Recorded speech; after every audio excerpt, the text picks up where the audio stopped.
There are many upsides for local Arabs when neighborhoods become more diverse, but the process is not simple at all.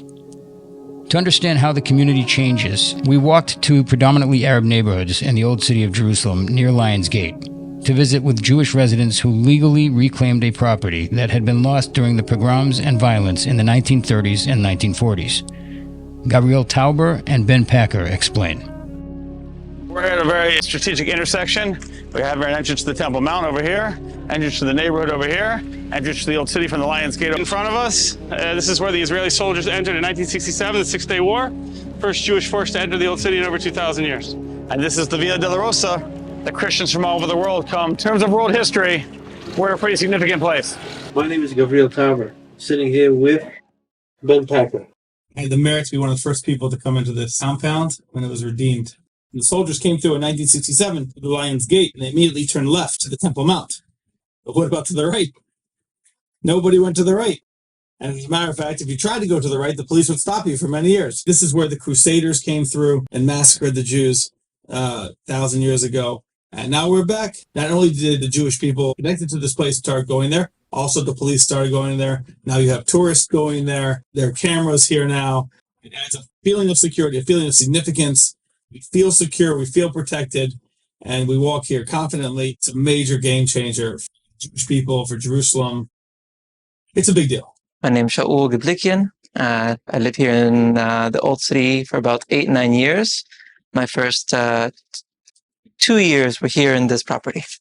80-90 years ago, a family lived here and got chased out because their neighbors were getting killed.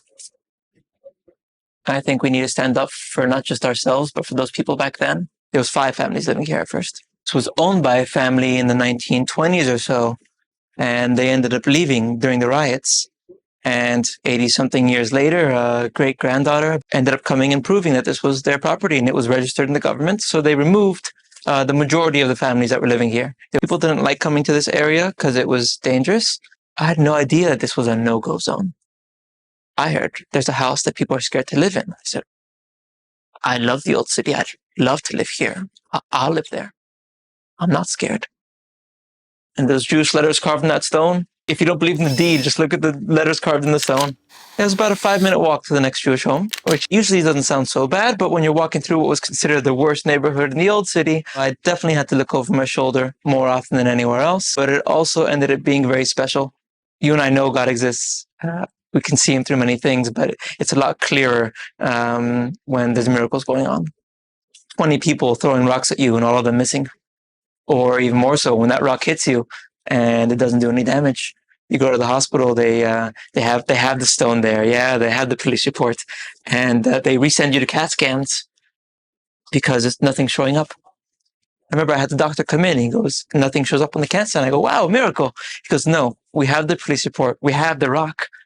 It must be a mistake in the CAT scan. Go do another one. Wow. He came back again with the results. He goes, okay, you're right. It's a miracle.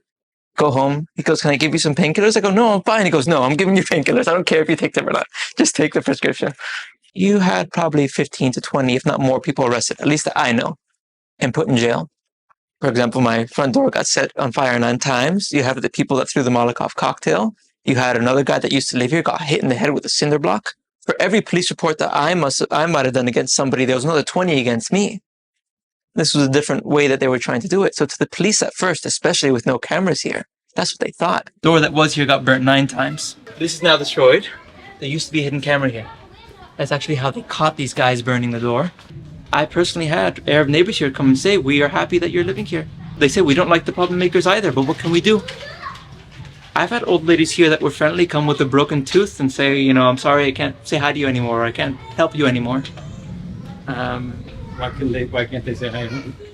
They'd get hit by these other bad guys, yeah. There are good people. They get overshadowed by the bad, including the guys who burnt this door 9 times. Let's see if the water hose here. We used to have a water hose connected so you actually put out the fire. Easier to go back to bed. It wasn't until later, with camera footage, the truth came out. And that changed the tide. The police understood that this truly was just trying to find a place to live and to rebuild a home that was taken.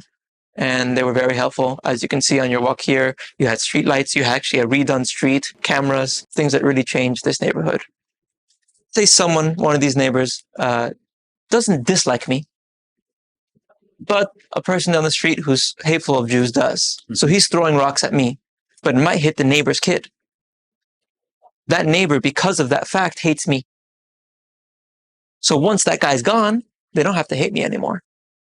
The most repeated phrase in the Torah, not pasuk, not word, is actually not to be scared, not to fear.